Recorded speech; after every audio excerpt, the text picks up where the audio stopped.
life, brother. The Philadelphia Eagles are Super Bowl champions. Eagles fans everywhere, this is for you. Dallas fans don't know what these are. Gets it, Saquon Barkley. First down. Barkley. Oh! Saquon.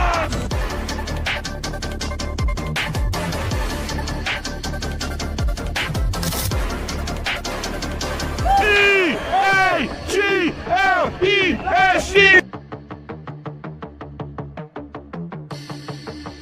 Go Birds, baby!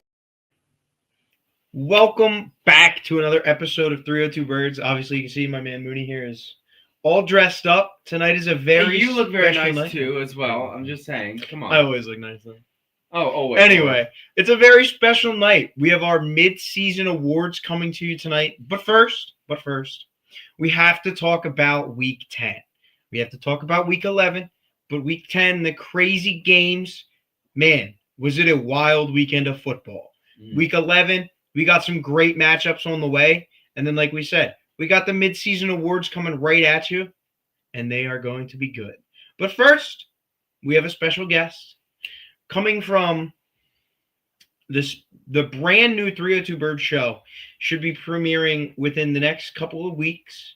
Mr. Jesse himself from Philly Sports Pulse. How you doing tonight, Jesse? Jesse. What's up, folks? How you doing? Glad to be here. Yeah, shout out Philly Sports Pulse. We're going to be starting that up in a few days / weeks. Shout out Dalton and KJ for helping me. Getting all that situated. But yeah, looking forward to starting that. But looking forward to being here tonight, folks. We got quite the Sophie all tonight. Yeah, we do. So let's just kick it off right away. Week 10. What a doozy we had this week. The first thing I wanted to talk about this week was we had yet another epic fourth quarter comeback. I feel like it's been a really big year as far as like teams coming back from like 10 plus points in the fourth quarter. And General Mills led the Texans back from 29-10 against the Jacksonville Jaguars. That was crazy. What did you guys think about that game? Honestly, I never had hate for Davis Mills. He was always just kind of like the quiet guy in the corner that nobody necessarily hates on Davis Mills. So to see Davis Mills come out there and get another chance back, because of course, before CJ Stroud era, it was Davis Mills because he was all they had. So, I didn't even know he was still on the team as a backup. And he goes out there and he proved to me, why he was still on the team. So I love seeing Davis out there, chucking the ball around and coming back. It gave me a little happy jump in my heart.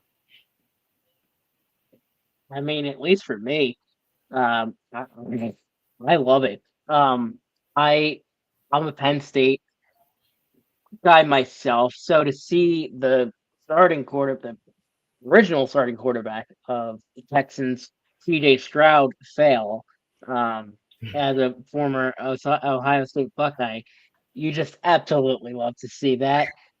Sophomore slumps are real, folks, and my God, he has been absolute garbage this season. And to see the long necker himself, General Mills, step in against a surprisingly really good Jacksonville Jaguars team this year.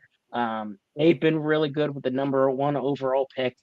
Travis Hunter, Trevor Lawrence has stepped up in a huge way this season. Finally, he seems like he's having that breakout year, and it was really cool to see the Texans pull that out because really they don't have, to me at least, now granted, not every team is like the Eagles, but they don't necessarily have the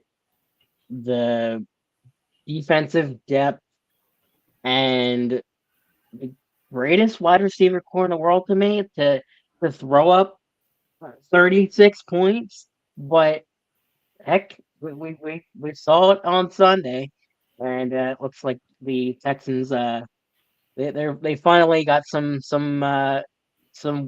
wings to their sails. It's not a great express, but there you go. Yeah, I mean the Texans clearly they have not had the best season, and to be honest, their schedule does not get any easier. They play Titans this week, and then after that they got the Colts, the Chiefs. Um, they got the Colts at least twice actually. They got the Chiefs, a couple other like hard teams. They might have the Bills. I know they have the Chargers also. So it's not getting any easier for the Texans. Unfortunately, they're also sitting at 4-5, probably not going to make the playoffs this year.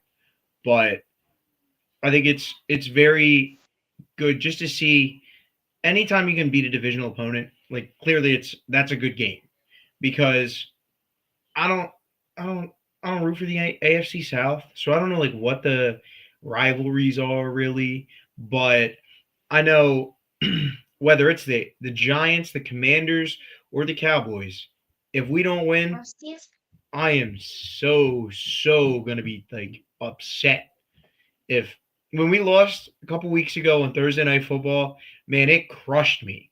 And it's like it's the Giants. Like it don't get me wrong, like I don't like the Giants, but it's like, oh, the Giants have been like an ant that we've stepped on for so many years now. They're like, you know what? They beat us one time. Oh well, it is what it is. But for Texans fans, who knows? I I, I haven't really paid attention to their last few games against the Jaguars, but there could be that pesky team in their side that is like, okay, you know what? We finally got one back. And when you're not doing the greatest in the year, something like that is just always good to bounce back, get a nice W. But speaking of divisional foes, let me tell you, the Dolphins and their fans just had their Super Bowl moment this year. They obliterated, like they didn't just beat the Bills, they obliterated the Bills 30-13. What in the world went wrong for the Bills? I honestly I don't even know where to start. I don't know how one goes out there and craps the bed so bad. I mean the Bills were I don't know how bad their power rankings tanked. I gotta check that. But it's gotta like I don't think the Dolphins went up much. Like they are not going to be a threat to anybody unless your name's Josh Allen, apparently. But like the Bills cannot be this bad. They've been respected all throughout the season. They've been respected last season. I mean, they start off beating the Ravens or no, didn't the Ravens come back against them week one, Joseph? Yeah, I mean, they had a really nice close game week one. Nobody saw this coming. I mean, nobody. So unless you're a very cocky Dolphins fan, but if you say, "Oh, we're beating them," whatever to what, like if you think it's gonna be a blowout toward the Dolphins, no Dolphins fan actually thought that. They're saying Well, that. Okay. I mean, I just love to see it. For one, you want to talk about hockey Dolphins fans. There's this one guy I follow. He's got about 150K on Instagram. Tyler TNT. Uh, he's a he's a dude. That he just the he's basically what you would call uh, a Dolphins fan of the AFC East. He's very delusional and you know calls for the Dolphins to to basically get the win every week. And I'm happy for him that he actually got this one right because like you said I really did not see this coming. Bills to me they've always they don't seem like the kings of the AFC East anymore. They just don't. Uh, I think unfortunately they had their shot in 2022, 2023, 24. Now in 2025. I hate to say it, but I am afraid that the evil empire of the New England Patriots is unfortunately back. Um, and I don't think it's going to get much easier because Drake May, you want to talk about a guy that has just looked like an MVP, and we're gonna get to our MVPs later in the show. My God, that guy has just absolutely owned the AFC, and now I really think it's the Patriots' division to lose, essentially, because the Yeah. Bills just don't have it this year. It seems like. Well, speaking of the Patriots, what did you think about Travion Henderson and the Patriots going down to Tampa in the rain and beating the Bucks? See, that's another shocking, but not so shocking win. The Bucks to me, they always scare me as an Eagles fan. Yeah. They always play us tough, so I never ever want to count those guys out. They just know how to play in that heat down in Tampa, and you would think, it's from New England. My God, those guys get snow half the season. But man, Drake me again, and the Patriots, they just look absolutely unstoppable. 28-3, and that defense was absolutely incredible. Let me pull up the stats real quick, but they had more 371 yards.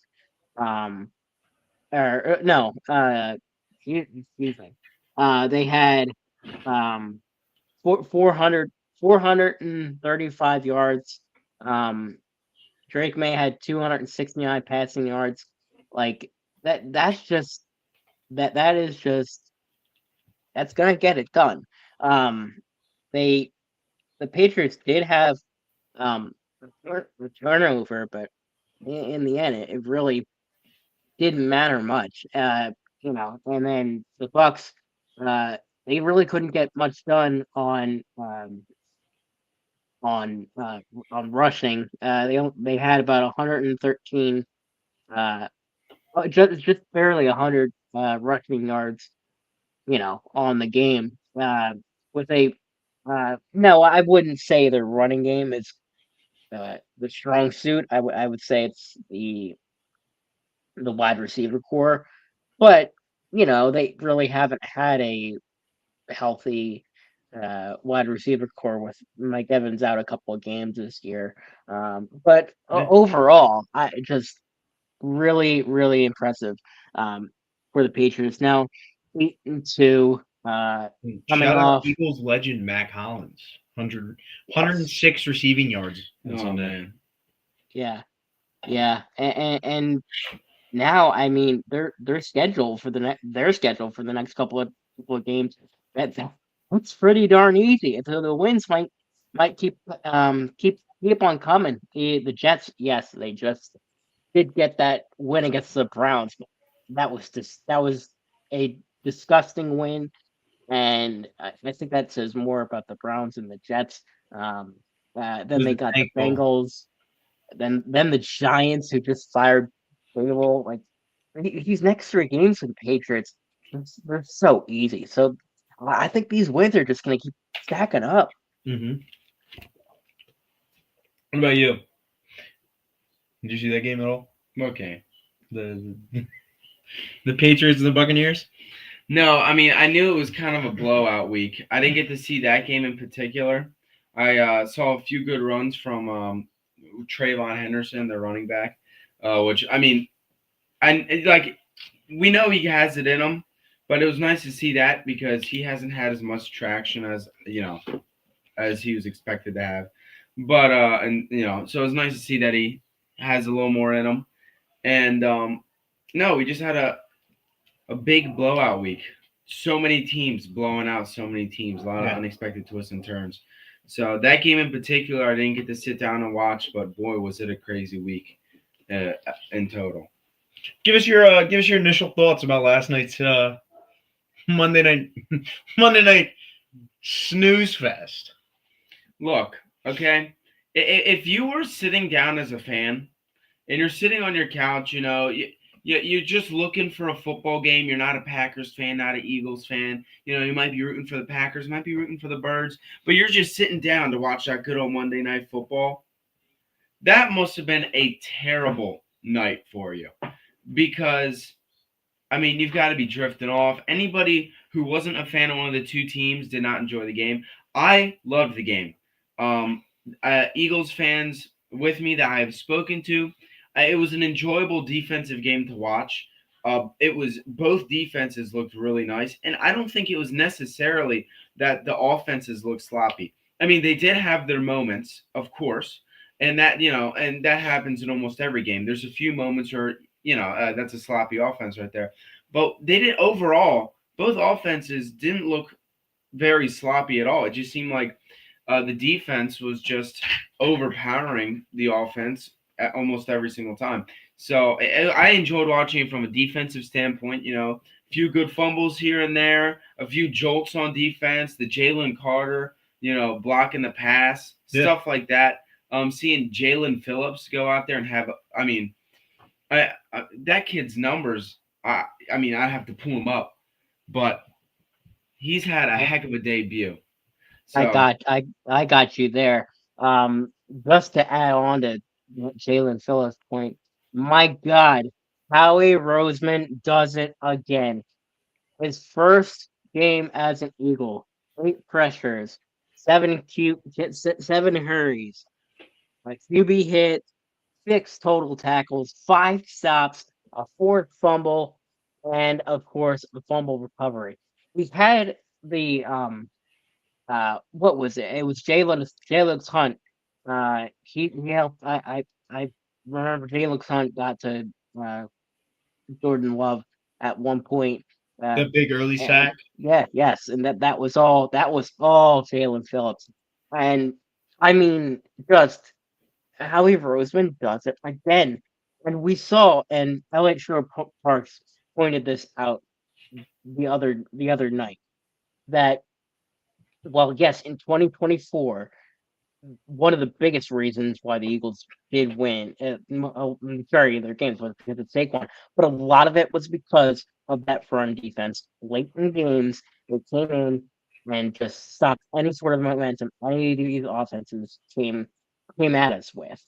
And Jalen Phillips, and now you have Jalen Carter, who looks back to himself, Jalen Hunt, Ojolari, like this this defensive line, it's just got nasty all of a sudden, and you just love to see it. Now, if you're the Packers and you're the Packers fan, I'll tell you what, I do not want to hear another person on this earth praising the Packers offense. I have said from day one, it is the most overrated offensive unit in all of football.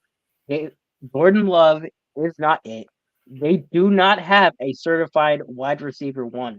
You are relying on a running back. You will say it to his face, Dennis. Running back. You will say it to his face, Dennis. Sorry, Dennis is beefing, not to cut you off. Dennis called you a traitor. The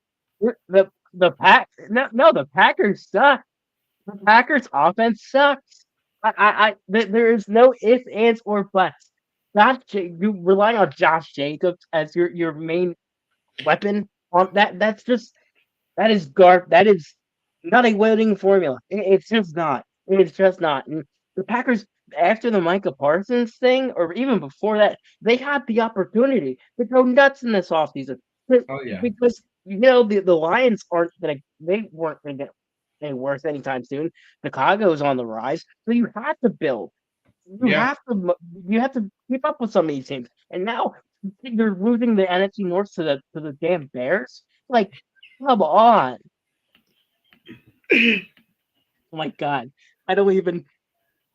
He says he's not talking about the Packers. Did you go on there? Did you go on the Sixers post game? No. What did I miss? What is Dennis on, bro? Dennis, you might have to bring yourself on this show. But let me tell you. Join the podcast, Dennis. Say it to his face. I've been thinking about this all day. Here we go. Ladies and gentlemen, this was a playoff game.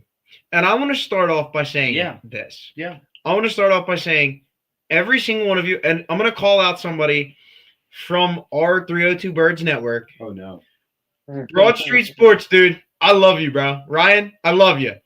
But, dude, I literally, like, this morning, the first video I saw from you was, man, that was an awful game last night. That was the first thing you said.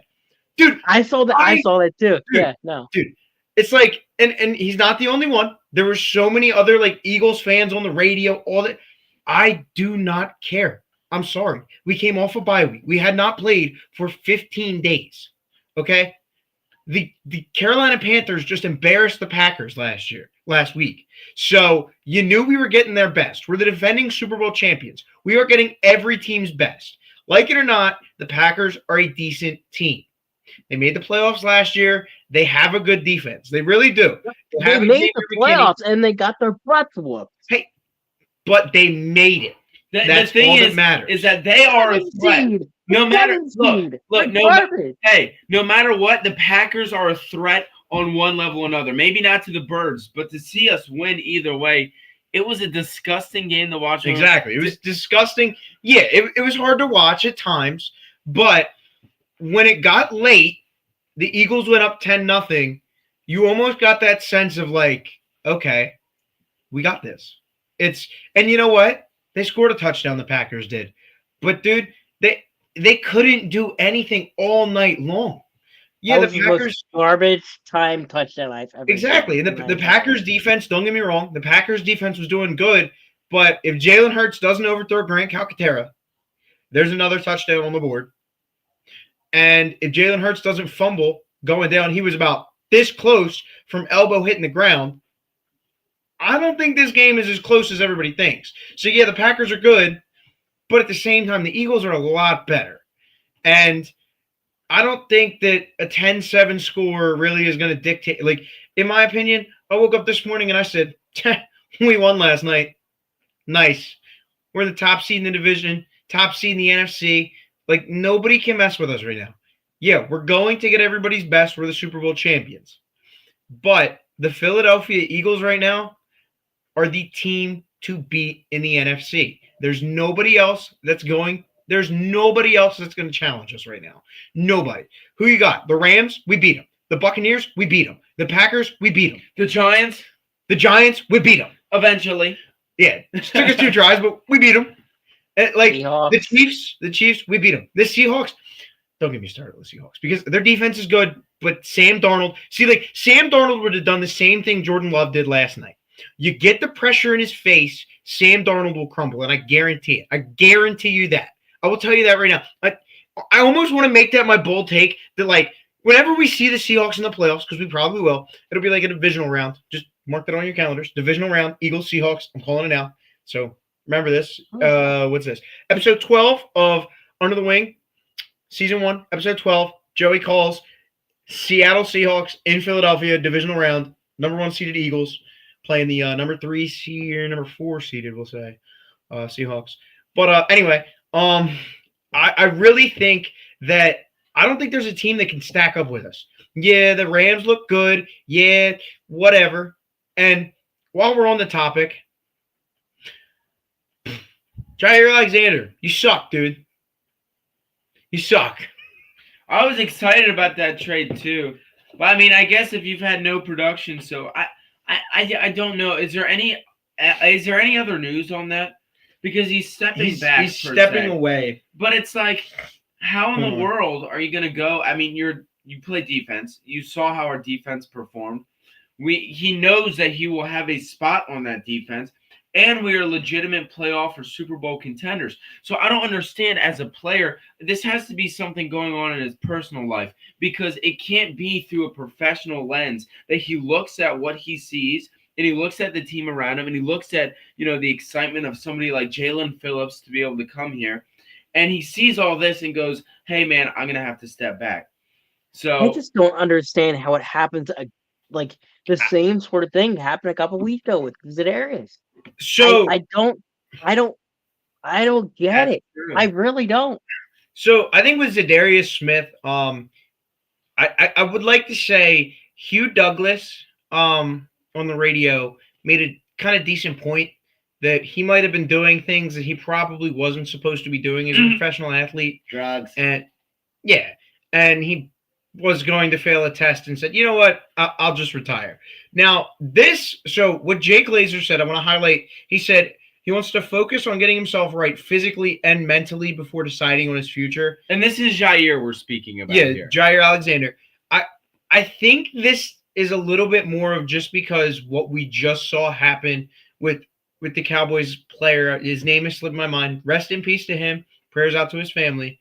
But I think we're going to see a little bit more of this now with players like really taking, like clearly, like shout out Lane Johnson. Lane Johnson for the last, I don't know how many years, has prioritized his mental health. And I think we're going to see a lot more of that just because of what just happened with the Cowboys star. Him. It's a tragic situation. And now more NFL players are going to take into account their mental state. They're like, because at the end of the day, it sounds like screwed up, but nobody wants to end up like Antonio Brown. Nobody wants to end up like the guy that just, like ended his life. Like nobody wants that. So these players are going to prioritize their health, their mental health, their safety over playing a game. Now, in my personal opinion, I think Jair Alexander saw us beat the Packers and said, I can't get down with that. Packers for life, baby. But, that's just me. Now, do you think we're going to see a return from Jair? Because the way everyone's wording, it's a step back. So this could just be maybe a long break. Maybe, I don't know if he'll come back this season. I don't know even about next season. I don't know if it's going to turn into an early retirement. But do you think we're going to see Jair again? Maybe not even for us. I would like to see. I was super excited to see how he would click into this defense, because we have a really good cornerback core, and him being more of he's young enough where he's still got life in him, and he's old enough to be considered a veteran cornerback, and maybe some extra guidance in the locker room considering our very good and very young cornerback core. Both of our cornerbacks being runner-ups for the defensive rookie of the year. So I don't know. You like our cornerback room? Our number 3 is sloppy. I think Cooper DeJean and Quinyon Mitchell. Those are two fantastic guys. Has Michael Carter ever played on the outside? Can we get that to happen? But we're having so much issues at CB3, and we don't know who to incorporate, and that cornerback has been getting cooked over and over and over again. But Dory Jackson can't tackle. Keely Ringo can't tackle. That's who can't. I don't know if he can't. He can't tackle, and he can't. He can cover. So shout out Ball Knower, our second ever guest. He brought up to me, which again, it's the Giants. But he brought up to me a good point like 2 nights ago. He said, yeah, well, Keely Ringo wasn't even targeted in the Giants game because his coverage was so good. It's the Giants.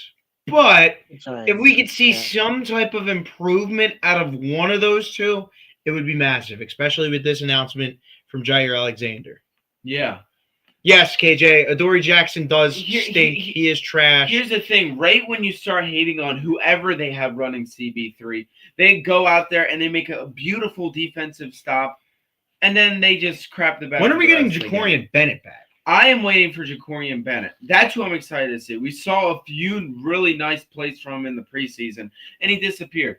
Adoree Jackson ain't it, and Keely Ringo ain't it. So I'm going to be the Jacorian Bennett train or die, because our CB3 is dying. I'll tell you what, if you get that position going, I don't know who's stopping us. I really don't. Seriously, it is a matter. I know AJ Brown did not have the type of game that he wanted. I'm telling you right now that there's no way that he gets held like he was in a check against the back there, and just the season over. Like this is not the AJ Brown that we all know and love. And I really think when it comes time for like the playoffs, the against the Seahawks, he's going to become an absolute demon. Him and Saquon are just going to look. We saw it. Listen, we saw it last year. We saw it against everybody was afraid against us going against the Chiefs. AJ Brown had a ridiculous game. Devontae Smith had a ridiculous game. Devontae Smith has been him this entire year. So Devontae Smith won me my fantasy league this week. he won me mine. Yes. So yeah, I really think that, like, especially now with Jair maybe coming back, just that defensive lineman, I gotta go back to it. It's just That's the key. Look, it's totally transformed. It is. Look, okay, I don't want to steal any points Joey might make, but if you have a insane defensive line, that stuff's all kind of travel for the ball. I mean, if a quarterback can't pass if he's under pressure every single time he hikes the football, he can, but his passing stats are going to drop if he's always under pressure. A running back can't run into a defensive line that's stuffing him every time. The only way that, they can really work around a super tough defensive line is to either trick them in the game plan, or if you have a few really nice quarterback design runs, or just a scrambling quarterback. And even then, they're under a lot of pressure.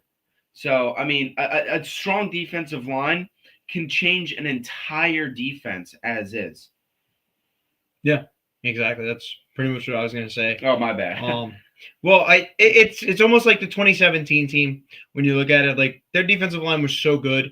Our number one quarterback was Patrick Robinson. Like, that team was secondary wise, it was Patrick Robinson and Ronald Darby. Like, oh my gosh, dude! Okay, don't disrespect my goat, Ronald Darby, man. Ronald Darby's a dog, we had two scrubs out there at cornerback, 41. But our whole I don't even know. The defensive line really carried. Yeah. But moving on, because we spent a little bit of time. Let's get into some mid-season awards. We'll do this one by one. I mean, look at us. We're all dressed up. We have collar in the building. We got Jesse rocking his collared shirt. We're all dressed up. We're getting nice and fancy for the mid-season awards. All right. I'm sorry. I want to do a little bit like, of an introductory, I guess, get that excitement flowing. I don't want to, Yeah. Well, we'll save the MVP for last. Of course. We're going to give you our picks for Offensive Player of the Year, Defensive Player of the Year, Offensive Rookie of the Year, Defensive Rookie of the Year, Coach of the Year, and MVP. But we'll start with the rookies. Jesse, who do you got for your Offensive Rookie of the Year?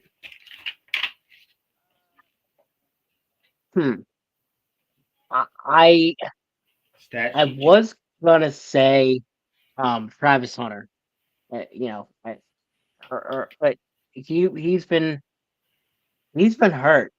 I don't know. There hasn't been a standout rookie. There really hasn't been a standout rookie. Yeah, there's been a few rookies who have seen. Look, there's been a few rookies that have seemed to step up, but I agree with you there. There's not necessarily one defining rookie. Like, every season, it seems at least midway, you have one or two guys who are like, it's got to be them. But this season, I think these rookies are going to pick up. We've had a few that have stepped up, and a lot that we didn't expect to step up as well. Like you have Jalen Warren, who nobody really saw to step up the way he has.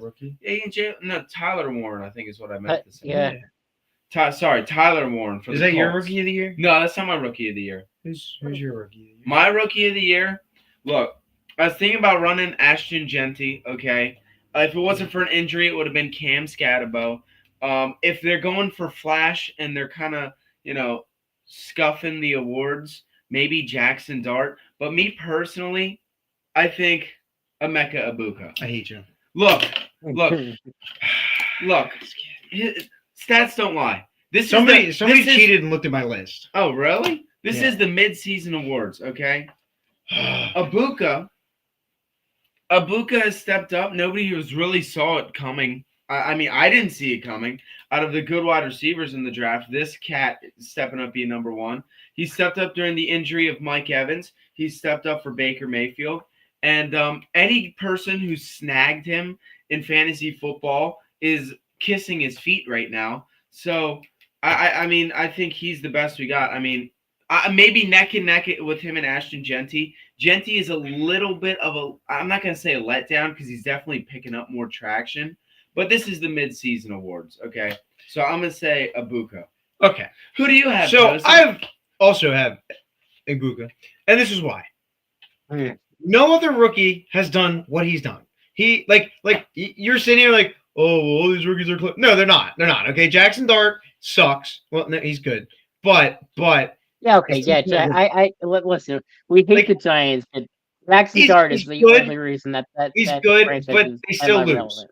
So yeah, you can make a case for Jackson Dart, but they still lose. Would you consider Cam Scatabo if we didn't destroy him? Like if he wasn't injured and he was still. If he was still like playing, yes. Because honestly, he's the most impressive standout rookie to me this year. Genty, he's been a little bit more under the radar than I've expected. Yeah, well, Scatabo gets a lot of recognition just because he bangs his head on the wall. So, but not big on like he's a good player. Don't get me wrong, not big on him, but. Emeka Ibuka, since game one, like he's done something I feel like every week to where it's like, wow, that guy, like he is a difference maker. And yeah, like you pointed out, obviously the Mike Evans injury helps a lot to get him more. But even when Mike Evans was on the field at the beginning of the year, Baker and like Ibuka, they just had that connection right away. Yeah. And it's going like if this was potentially, or if next year potentially is Mike Evans last year in the NFL as a Buccaneer. The Buccaneers are safe. Yeah, they found his replacement because Ibuka is speedy. He's scary. I think Tez Johnson too is a rookie. Like they got some good rookie wide receivers that they should feel very confident in. Yeah, but I don't think he's as feared as he should be yet. But he will become more of a feared wide receiver. I mean, next year, I think his production is going to drop a little bit next year because everyone's going to know who he is. But like I said, like if it comes to the end of the season, we've had a few questionable award announcements. And, the NFL sometimes likes picking the flashiest or nicest looking player. And if they're aiming for that, then I assume it's going to be like Jackson Dart or something. But this isn't the NFL awards right here. This is the Under the Wing podcast midseason awards and who we think our offensive Emeka Ibuka. Okay. Now, defensive rookie of the year. Who you got? I got my boy, Eagles. Here we go. Maybe he wears a little bit of that 3-0 Jihad. I'm telling you, just looked at my Campbell. list. You literally looked at my list and said, "Here you go." Son of a gun. Oh my gosh. My bad. Look, we're gonna disagree on one of them here. I'm telling you. But Jihad Campbell. I mean, nobody else really stepped up on defense. You have a few guys. I was looking at the stats. I don't remember who it was. Abdul Carter has been a letdown. Giants fans. I was looking at his stats because Mikey D, he sucks. I was excited to see what Abdul Carter has done because I haven't heard much of his name. I saw a lot of goose eggs. He has 2 games where he has had half a sack, and that is the most he's had. So in total, 1 sack, and I think that's it. He's had a few pressures, but Abdul Carter has been erased. And I don't think he's a bad player per se, but mid-season awards, not on the list. So I'm sorry, Joseph. Do you have any other do you have any other defensive rookies per se, or would you have a better explanation for Jihad Campbell than I gave? Honestly, the reason I said Jihad Campbell is just he's played every game so far. He's got an interception. He's got a forced fumble. Like, Jihad Campbell has made an instant impact immediately. And honestly, I mean, I haven't seen many other rookies defensively because I'll be honest with you. I don't pay the utmost attention to like when it comes to like rookie players and all that. It's hard for me to keep an eye on all the time, especially on defense. Like offense, I'll show you my true colors for a second. Oh no. Offense. The only reason I know half of these guys is because I play fantasy football and I'm either smoking with them or I'm getting smoked by them. Okay, so like that's how I really learned some of the best players is like fantasy football. Yep. Because to be honest with you, I do so much that I can't sit and watch every single game, even highlights. Like it's hard to get around the highlights for every single game, which hey, it's fine. Some people can do that, and hey, I applaud them. But me, just not that guy. But as far as defensive rookies, like Abdul Carter hasn't been what he should be. Like, don't get me wrong, he's not bad, but he's just not the difference maker that it was highly touted he was going to be. Mm-hmm. He was supposed to be like the next Micah Parsons, and as much as I don't like Micah Parsons rookie year obliterates Abdul Carter. Yeah. And rookie year, thank you for specifying that. This season, Micah Parsons. No, this season even Micah Parsons is still obliterated. I mean, look, timeout. You can say that, but go back and watch the highlights from last night's game. Got to give credit where credit is due. A lot of the times Jalen Hurts started scrambling, it was that number 1 jersey chasing him. It was one-on-one crime. But anyway, back to the defensive rookie of the year. Guess what? How many sacks did he have? How many tackles for loss? You see that? I think. You see that? I see it too. How many Nothing. does he have all season? I think combined he has like 2. So at least he's beating Abdul Carter in something. But yeah. Who do you got for your defensive rookie of the year? Do you have Jesse? anyone specifically in mind? Or do you have the same guy as us? I am. And you know what? I do gotta say, him being better just makes everyone around him better. Yeah. And that's what I think has been huge. Because I think if you didn't have him, man, you would be toast right now. You really would. Especially now that we don't have Jair and that cornerback that Dory or because of Adore Jackson, Keely, those guys, like, it's just that there's been a whole if he wasn't on this team, I think guys like Keely would have to take a bigger role. Yeah. And He stepped up in a huge way. That can't happen. That cannot happen. So I think it's got to be Campbell, and I cannot believe that he did not. He was still there. At Even with 28-30. Even with the Kobe Dean something coming around back, he's still been a big impact player. I mean, yeah, like in the like I couldn't believe that he was still on the board in the draft. Like that guy's like seriously top 5 draft pick material. He's just the dude's a monster. And listen, and the fact that he was an Eagles fan growing up, that's just bonus points. It is. So. Yeah. But let's move to offensive player of the year. Ooh. I'm not even gonna ask. This one might just be unanimous. Do you want to say the name together? 1, 2, 3. Jonathan Taylor. Yeah, there we go. Smith and Jigma. No. What? No. You're taking no. JSN? Okay, it's not that absurd of a pick per se, but yeah, no, I am. I think you have got to be. I don't know if this is just who Sam Darnold is now, but my God, to make Sam Darnold look good, like as good as okay. Sam Darnold is not a bad quarterback per se. Yes, he. Did you see his time with the Jets? Did you see him and his connection with CMC?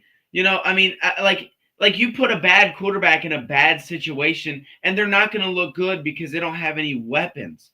He's in a worse situation. He was a rookie with the Jets than the Niners. The Niners are, really, roster-wise, they're a super team if they're not injured to heck and back. Yeah. I think it's obvious.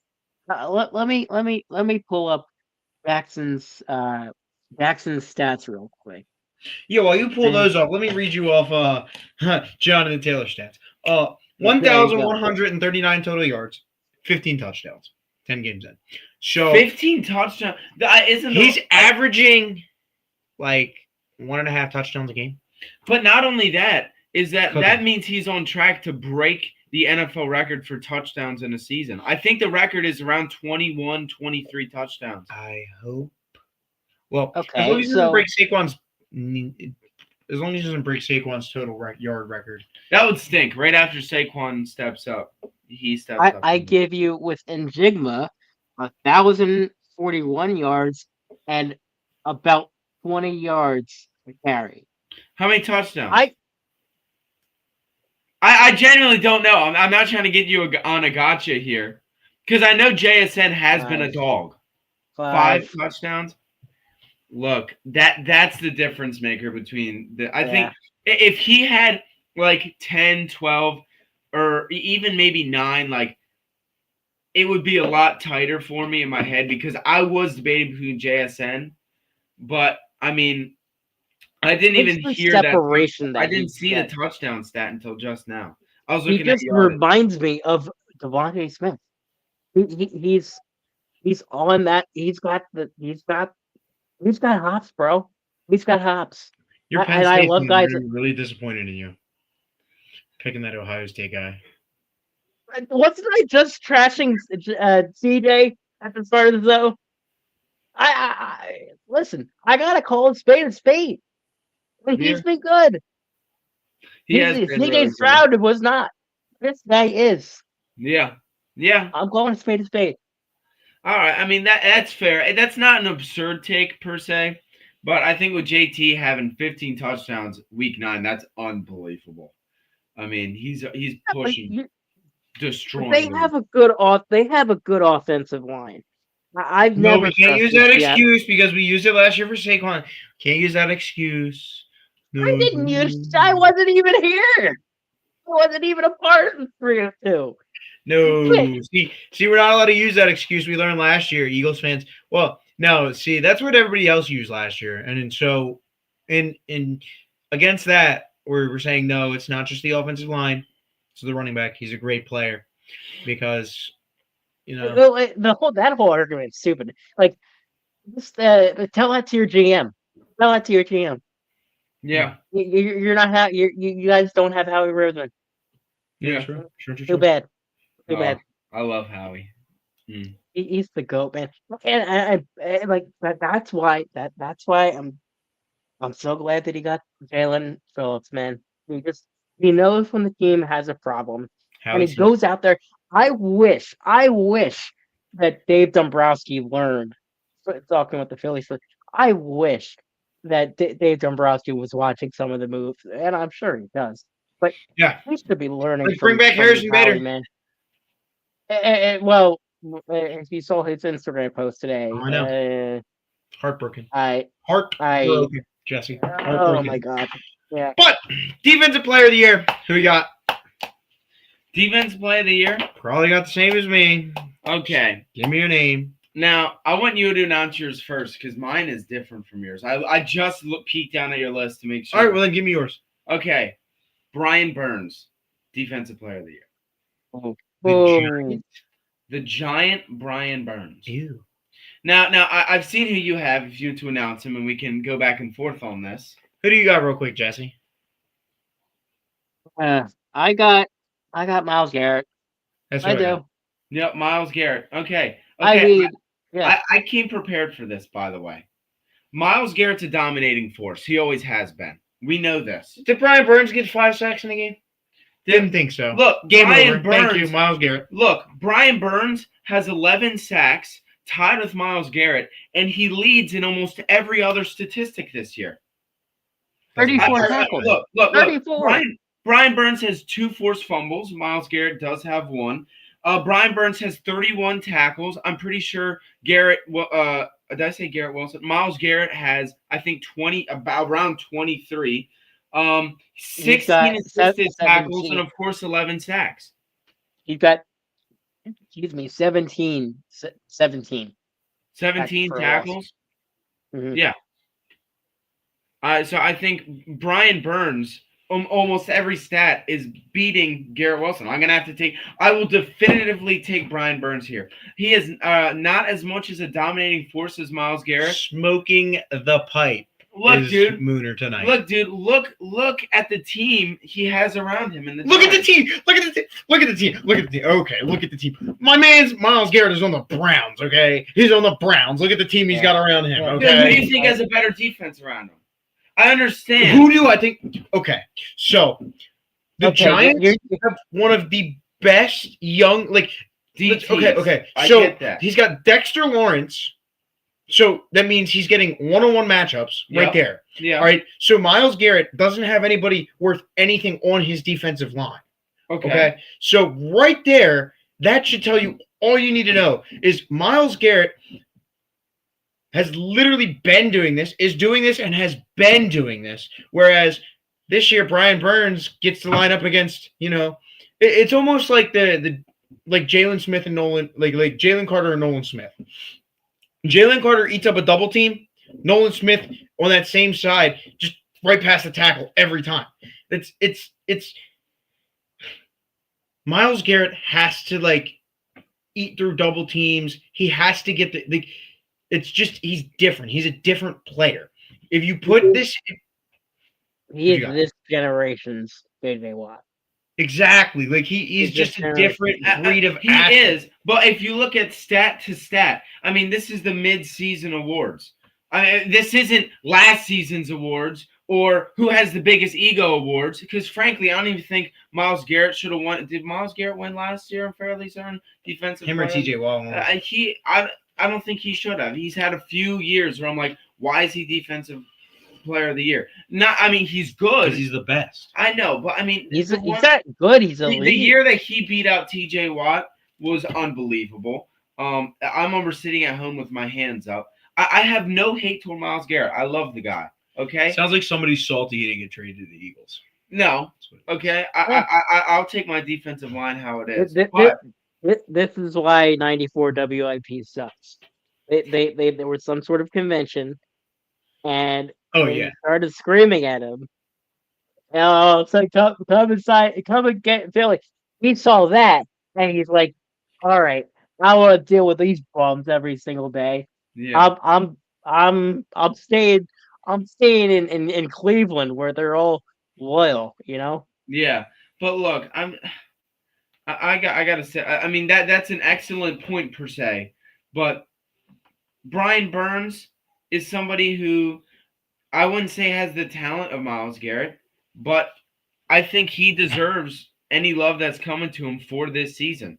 So far, I mean, he's tied with Myles Garrett per sacks, and he's beating him in almost every other statistic. So I'm gonna have to stick with Brian Burns on this one. Yeah, you're tripping, bud. Myles Garrett, literally, like I said, 5 sacks in one game against the New England 8-2 Patriots. Yeah, and what did he do in his other 7 starts, Joseph? He had 6 combined. And in the next 7 games, he has 6 sacks. Yes, that is an unbelievable game for him to have. Look, that's a sack a game. That's fantastic. But Brian Burns, that also means Brian Burns has more sacks per game outside of that. Against worse opponents. I understand that.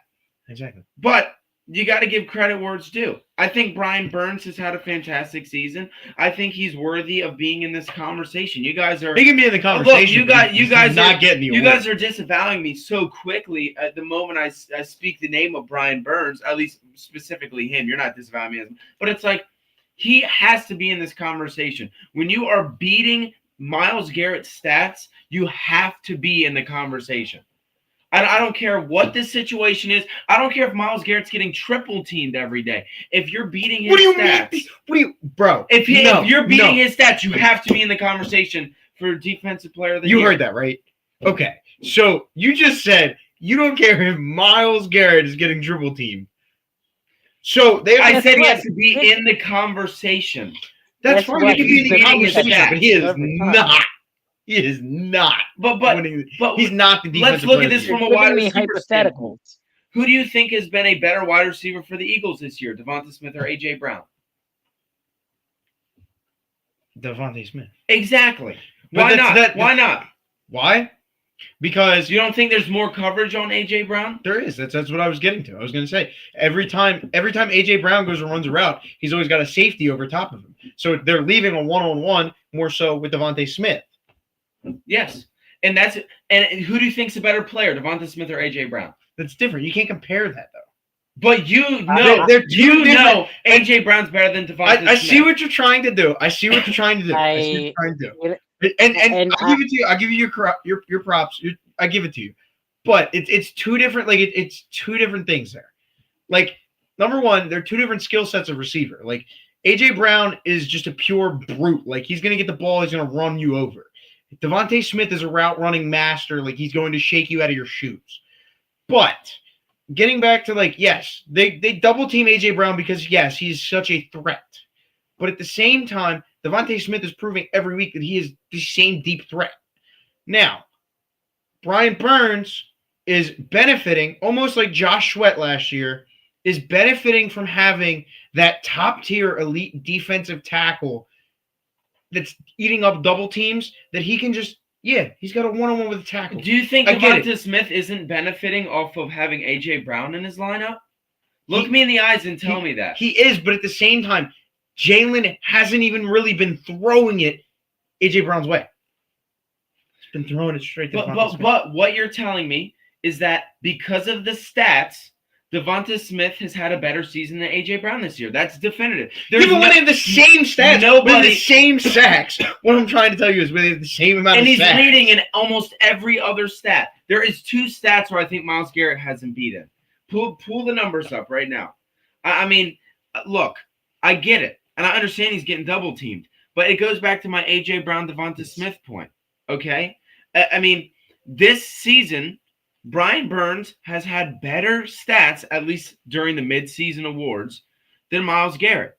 Nobody is going to argue that Brian Burns is a better player than Myles Garrett. He's getting double teamed. He's out there. Well, he's defensive player of the year. So you're arguing that Brian Burns is being a better player than Myles Garrett. But you're arguing that Devonta Smith is a better player than A.J. Brown this year. No. Don't try to flip this on me. Isn't that what you said? Is that what you said? I said he's playing better. He's playing better. Exactly. Brian Burns is playing better than Myles Garrett this year. Or he at least should be in consideration. I mean, I don't think it's that absurd. What do you think, Jesse? I honestly, like, the more I've watched this dumpster fire on my screen progress, I am at least okay right now. I think I'm gonna have to switch my pick. I think I'm gonna go Brian Burns. Now you're getting double teamed, Joey. Okay. Kind of like A.J. Brown and Myles. Hang on. Never. I want to hear it. Hold the phone. But I will say, at the end of the year, when we get back to these end of the year stats, I'm taking Myles Garrett. 100%. Full season, Myles Garrett. I agree with you. Yeah. Full season, Myles Garrett. I'm taking him. Yes. Right now, I agree with you. At what time? At 9:08 on November 11th, 2025. I am taking Brian Burns. And you guys are absolutely crazy for that. Did you look his stats up? Do you notice how he didn't read Brian Burns' stats out loud? I saw him looking up on his phone. He didn't read it to defend his own point. Look. What I read, 17 tackles for loss, Brian Burns. Okay. 11.5 for Myles Garrett. That's fine. And this is the midseason awards. Okay. Full season, Myles Garrett is winning this. I'll be appalled if Brian Burns keeps this up all season. But anyway, we're going to move on. Okay. because we're going to talk about our coaches of the year. Toning it down a little bit. Who you got for your Okay. coach of the year? Sorry, I'm sorry for the PTSD for Phillies fans out here. I know. I've got the wrong. I didn't want to bring that up until later, but I accidentally shifted in that probably burned some people's probably burned some people's eyebrows. But yeah, I gotta go Mike Vrabel. I have to. Me too. I agree. Look at that. Three-way tie. Three-way tie. Nice. After the controversy, it's nice to end it out with like Everybody, yeah. Oh, wait till the MVP. All right, we're going to start yelling again. Yeah, That's there we nice go. and simple. Yeah. No. I think it's gotta be Vrabel because listen, we saw what he did with Tennessee and we saw what he's doing with the Patriots now. Every roster that he has had has been a mid-tier wild card-esque roster on paper. Mac Jones as your QB1. Yeah. Stephon Diggs coming off injury as Drake your May. wide receiver. Drake May. I'm sorry. You're good. You're good. Yeah. Stephon Diggs, injury-prone Stephon Diggs as your wide receiver one, and a bunch of defensive players that up until this season, I'm gonna be honest, I didn't know who half that defensive staff was. I'm gonna be real with you. Yeah. So, but he did the same thing with Tennessee. He made Ryan Tannehill a playoff quarterback. Ryan Tannehill, bro. Yeah. Like, this guy just brings out the best in his players. You're telling me right now that Drake May is an MVP candidate? Yeah.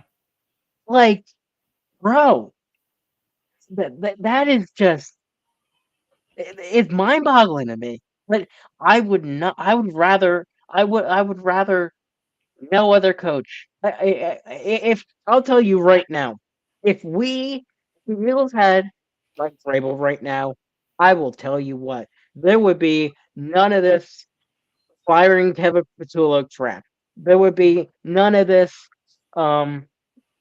controversy with And we'd probably be undefeated as well. I think we would be. Yeah. I think we would. Look, every team Mike Vrabel has gotten behind has spiked in performance.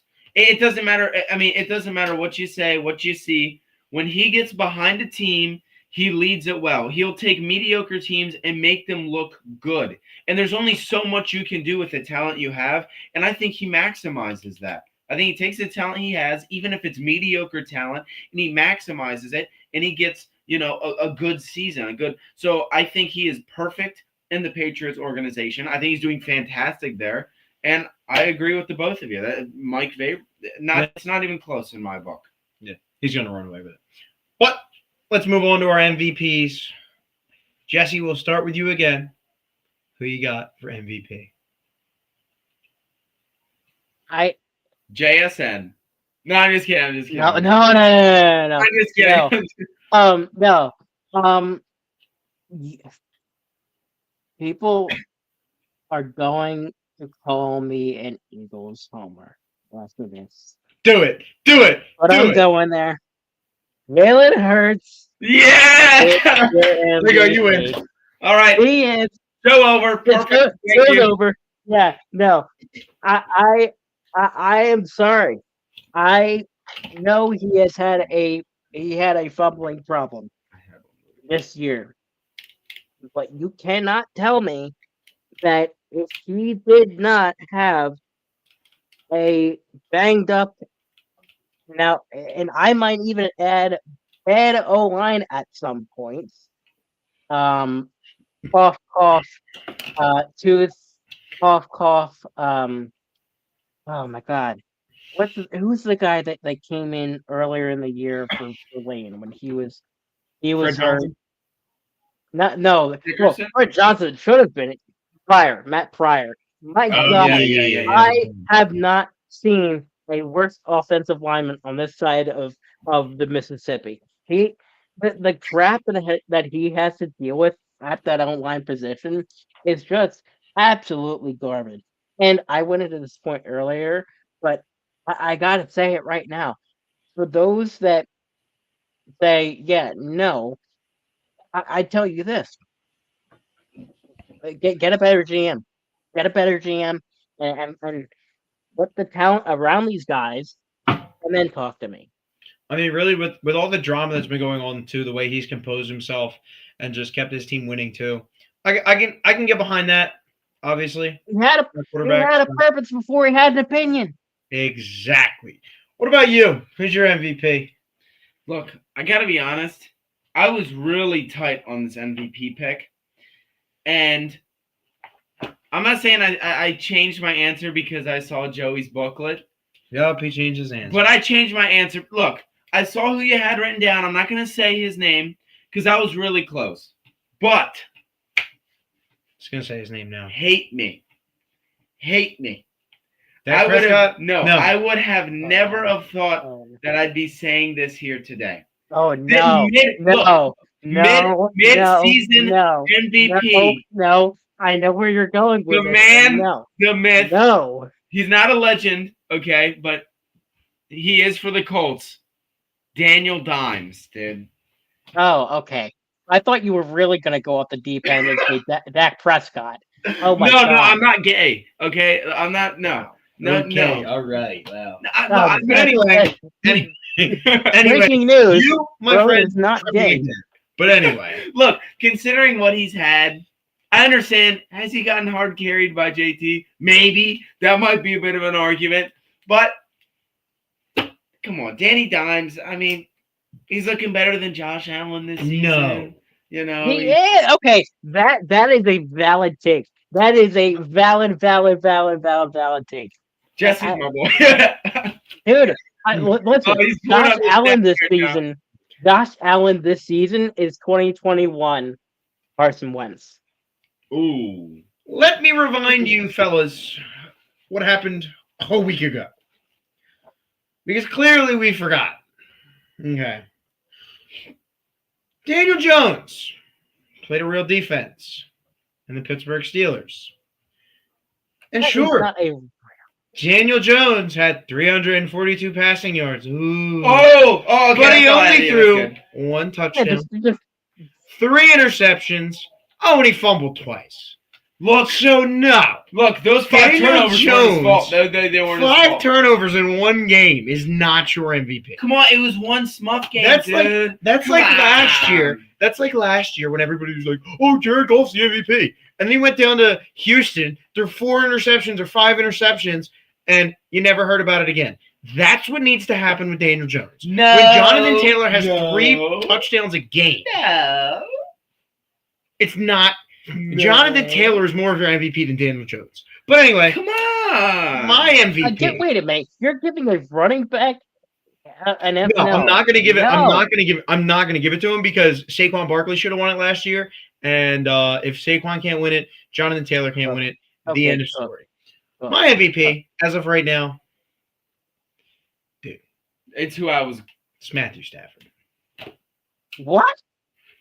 Look at that, dude. Look. You're out of your mind. You're Look. out of your mind. Look. His That team's old 7-2. head? Exactly. His team's 7-2. He's just 25 passing touchdowns. 25. Who's closest? I have no clue. I don't care. Daniel Dimes, baby. I don't think so. I don't think so either. Hold on. I'll No, I I'll don't. find that for you. I'm just kidding. But look at his total 25 touchdowns. Please. passing touchdowns. Look at Daniel. 25. Look at your boy Daniel's total touchdowns, please. 2 Okay. interceptions. Doesn't turn the ball over. Nick Foles did the 27-2 back in 2013, and we thought, oh, this guy's the GOAT. My boy Matt Stafford is 2 touchdown passes away, and he's only in week 11 next week. Yeah. Throws 2 touchdown passes, no interceptions. He'll be at 27-2. Yeah. Like, Hey, I give you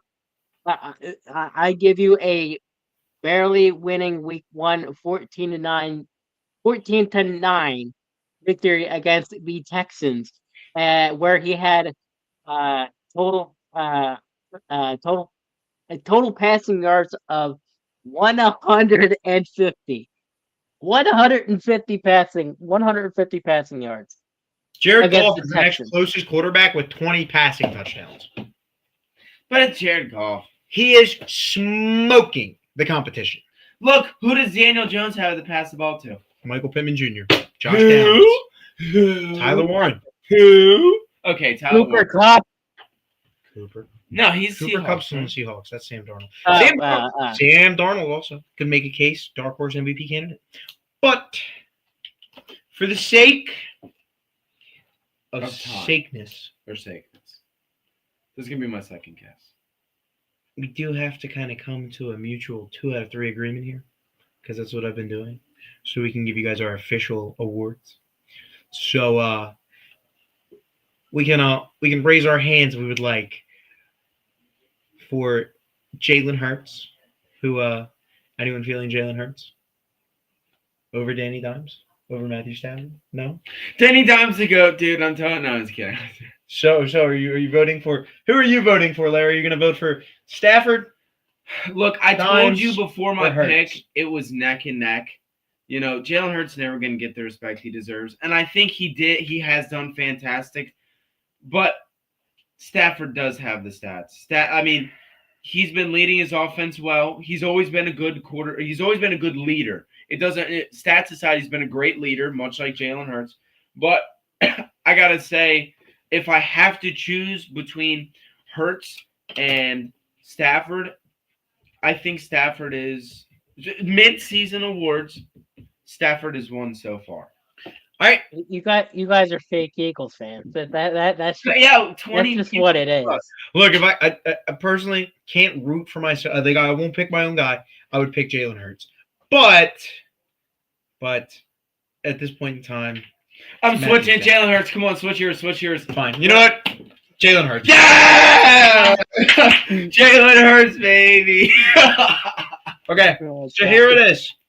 Our official mid-season awards. Read the list. Your offensive rookie of the year, according to Under the Wing, Emeka Egbuka. Your defensive rookie of the year, according to Under the Wing and Jesse, Jihad Campbell. Your offensive player of the year, according to Under the Wing and Jesse, Jonathan Taylor, unanimously. Say it. Defensive I need to hear player it. of the year, Mhm. according to Under the Wing minus Joey and Jesse, is Brian Bird. Hinkenberg.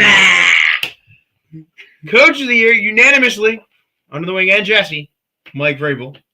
And MVP by unanimous decision somehow. Under the Wing, Jesse, not biased at all. Go Not Birds. Jalen Hurts. If I wasn't wearing the logo on my head, I probably wouldn't have said it, but he's my boy. He's my boy. I love him. All right. I will die as a Jalen Hurts lover. Well, He could dog. Okay, never mind. I'm not. Okay. Okay, wait a minute. Wait, Hey yo, hey yo, hey yo. for the sake of our time, we're just gonna graze over these games really quickly. Graze over them. I'm gonna give you the matchup. Name one, Just name tell one. me, both of you. You can go back and forth, whatever. Just tell me who's gonna win and what the score will be. First game, 6-3 Buccaneers at the 6-3 Bills. Who you got? Bucks, dude. You can't look. Okay, well, maybe Baker's been in a slump lately. Can you go? he has been in a slump, but you lost to the Dolphins. That might be a wake-up call where the Bills come and beat. No, I'm saying Bills, actually. Yeah, I think Bills Bills? are winning. What you got, Jesse? Bills or Bucks? Bucks 20, 21, 17. I like 21-17. I'm going to Okay. say 21-17 in favor of the Bills because there is no way that big of a threat of a team and that elite of a team loses to the Dolphins, and that's not a wake-up call. They are coming back furious after that And at home, disgusting too. loss. Could be And cold they up are there. ready to throw some punches, Buccaneers and they're may at not be home. ready. I didn't even know that. So that's why I'm going to have to pick the Bills here. I talked myself into it. I'm sorry. Game number 2, also a 1 p.m. game. That first one, Bucks Bills. If you're looking for a big game to watch in the 1 p.m. window, That's one. I'm Second excited. big game to watch in the 1 p.m. window. You've got the Bears or the Vikings, and who would have guessed it? The Chicago Bears are second in their division right now, sitting at 6-3. They could very well, if with a win, they could very well Be number one. move into first in their division. Wait, Who's I in their thought division I- with a win, I- with a win and a Lions loss. You heard that right, folks. Connor, But the Lions are losing. so- Ash, shout out Ash's husband, Connor. Connor, you could see the day where the Chicago Bears are first I'm not place gonna- in their I'm not division. gonna say it. They are at the Vikings this Sunday at 1 p.m. 6-3 Bears, 4-5 Vikings. Who do you got? Who they play? Bears at the Vikings. Mind you, the Vikings that just beat the Lions 2 weeks ago. I don't know how But the then just Bears got are here. trounced. I don't understand it. Okay, Caleb fingernail Williams painting paints magic. his nails, and he is freaking what 5-3, 6-3. 6-3. I don't get It's the it. fingernail paint magic. Dude. I don't get it. We helps talked him early- get that nice spiral. Early in the season, we were debating between Caleb Williams and J.J. McCarthy. Do you remember that? Who's going to prove himself? Yeah. J.J. McCarthy, I think he's proven himself to be injury prone. He's a guy who's good, but he's never going to have a season where he just stays healthy. That stinks.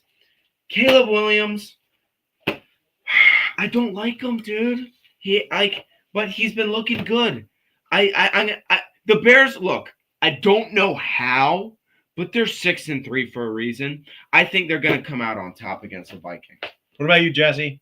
I do Bears? too. I think it's going to be another high. It's going to be another high scoring game. That's how they seem to win their games, man. They just do. And I mean, listen, I'll put it this way. Honestly, it might be a blow up. I think it could be a blow up because it doesn't matter who the Vikings throw out at quarterback. Carson Wentz sucks. Dog, Carson Wentz MVP.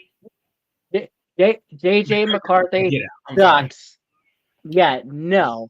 You want to talk about Carson Wentz being a dog? Yeah, he's dog water. He's absolute yeah. dog water, bro. Yeah, no. No. I'm just kidding. I'm just kidding. All right.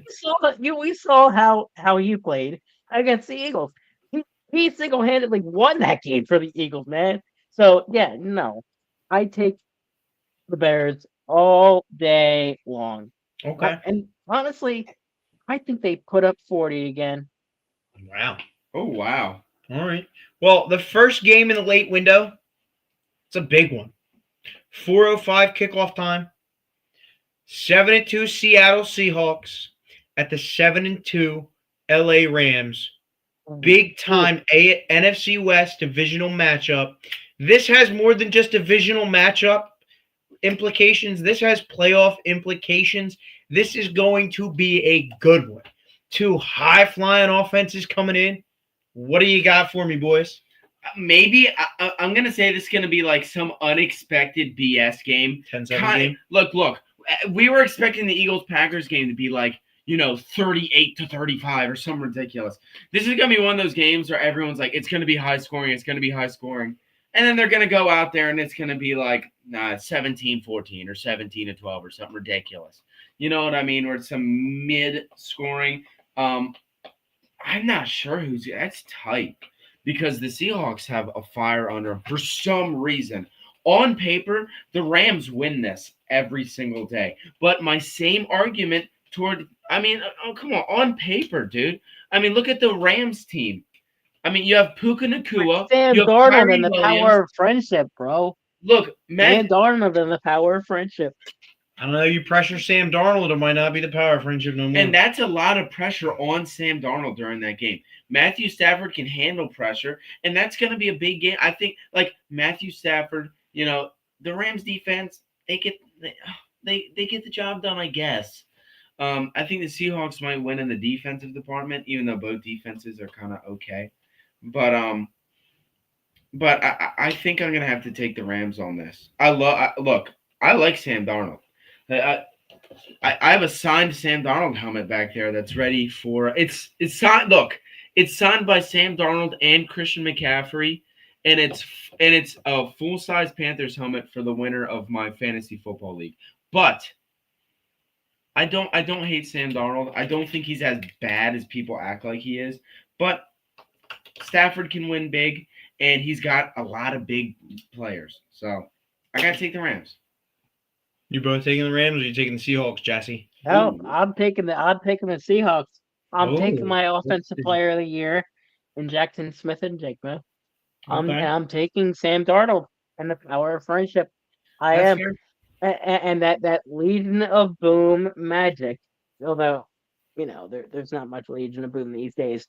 I think, what is this, a home or away game for Seattle? Seattle is the away team. Yeah, they're gonna march into but LA. they're going into LA. It's going to be a home game. It's gonna be a home game. That's it. That's it. Seattle's fans they're good. I don't know if they're Eagle fan level. They're good, man. They're really Yeah. good. They got that, like, listen, again, I'm bringing up baseball into this, but if you see the Mariners playoffs games, bro, that crowd, ah, Yeah. Jeff, yes, there you go. Um, and LA fans, like, from football to baseball, they are a bunch of casuals. They're a bunch of casuals. There's not a fan base that I have less more disrespect for than the LA fan base. Yeah. They're weak sauce. They're weak sauce. They don't got that dog in them. They don't. Yeah. Well, we got two more. So the last game in the late window, the Chiefs travel to Denver. 5-4 Chiefs. I might have wrote that down wrong. I think it might be 4-5. I got to double check. But 5-4 Chiefs as of now. 8-2 Broncos. Are the Broncos frauds, or can they put the Chiefs in the dirt where the Chiefs belong? I think they're frauds, but I also think the Chiefs are frauds.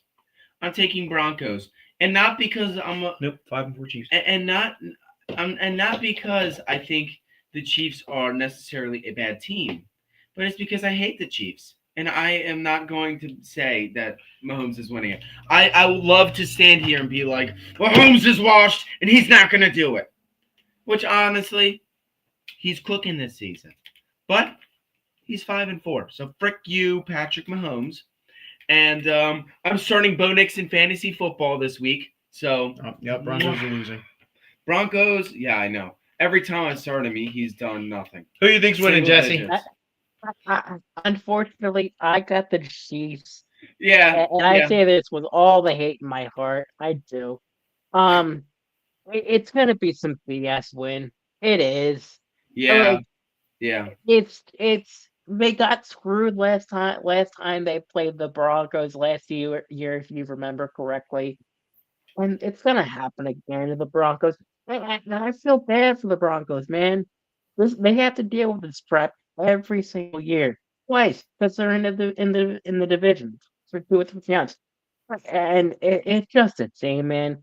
My prediction: you either get a missed field goal or a PI or something on Denver at the end of the game, near the end of the game. And then AC gets the ball back, and then their defense, then they march down the field, score a touchdown, or Travis Kelsey gets an imaginary PI called in his favor. Like, they just find ways to win, Yeah. and anytime they need to pay off the refs, they do. Yeah, they do. Well, let's get to the last, but not least game. Waiting all day for Sunday night. Exactly. So I'm gonna ask you, just really quickly, give me a score prediction. That's really all we got time left for. But coming off of a rough Monday Night Football game. I want to put it to you like this real quick. Coming off a rough Monday night win. The Lions are coming off a big win against the Commanders, got their revenge. Did the Lions use all their superpowers in DC this week? Yep. Maybe. But Jesse, give us your score prediction for Sunday night. Thank you, fellas, and thank you again to the guys at Under the Wing for having me on today. Moose! This has been the Moose. Drop your prediction, Moose. We'll read it too. mean, listen, I think they have, but I don't think this is going to be a dominating win for the Eagles either. It's going to be a lot higher scoring than this week, though it's not really that hard to beat. 27-24 Eagles take it to the bank. Yeah. Okay. What about you? Your score prediction. Look, Bodis. okay. Wonderful game. We have the power on offense, and it hasn't been used very well recently. We came back against the Giants. We had a bye week we're coming back from. The Packers, they do have a good defense. I think we're waking up, okay? We're opening our eyes after the bye week, after sleeping in. And I think the Eagles, of course, take this win. The Lions are going to get their big heads from beating the Commanders. And I say we're going to beat them by about 10 points. I think, it might be close near the end, and the Eagles are just going to score the dagger or, get a kick for 3. I think we're going to beat them around maybe 32-22. I know the 2s are weird, but somewhere in that vicinity, 35-24. I think we're beating them by 10. It's going to be higher range of a mid-scoring game. Well, I mean, a low range of a high-scoring game. So I think we're beating them by about 10. Oh, yeah. Let me tell you something. Let him tell you. Let me tell you something. Whatever. Let him cook. Let him cook. You guys know last year, Amon-Ra St. Brown, he said, man, they should have us on their opener, but we would spoil it for them. He opened up a can of worms. He didn't want to open up. He's about to get locked down. My fantasy team is about to be suffering bad. But he's about to get locked down in Guantanamo Bay. Josh Jacobs, he ran all right, but he didn't really have he didn't have an amazing game on the ground against the Eagles. So we got that right. I expect a better defensive line showing this week out of the Eagles defensive line. So I don't think Jahmyr Gibbs and David Montgomery are going to do much of anything. And I think Jared Goff is going to get pressured to no end. It's going to be a miserable night for the Lions. They are not going to score more than 17 points. I'll tell you that. Ooh. The Eagles are going to stomp on the Lions. They're going to annihilate the Lions. They're going to show the NFL that the Lions aren't even in the same class as the Philadelphia Eagles. So is that Joey's bold take? That's my bold take. It's my prediction. There you go. Bold take, Eagles annihilating the Lions. Is that actually what your bold take is? Yeah, we'll say it for now. For sake of time. But Hashtag BTA. I'm telling you, it is going to be a massacre, I believe. The Eagles are ready. I think the Detroit secondary is really, really it's still banged up. I mean, they got Brian Branch back there. He's good, but it's about it. This Eagles team, they're looking poised. They're ready for a big game, and I don't think it's going to be the way we expect it to. I think it's going to be they're going to start off passing early. They're going to get a lead, and Saquon is just going to take over. I think we saw it against the Giants. I think we're going to see another one, maybe even 2 big Saquon touchdowns. This is going to be like last year against the Rams. If you remember in LA when Saquon went off, it's going to be one of those games. It's going to be a game like that. I'm going 38-17 17, Eagles all night. Go Birds. Now that's a good one, dude. As my brother the Moose says, for life, brother. Brother. But anyway, Jesse, If we I could give you a standing ovation, I would, but I'm in a wheelchair. I would. He's standing up in his heart. exactly. There we That's all go. that There matters. we go. We do appreciate you coming on tonight. Let the people know where they can find you, Mr. Jesse.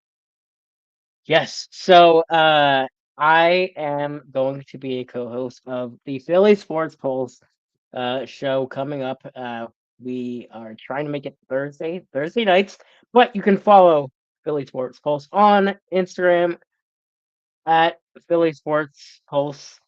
And looking forward to getting my own show started on Thursday nights with a special co-host to be announced.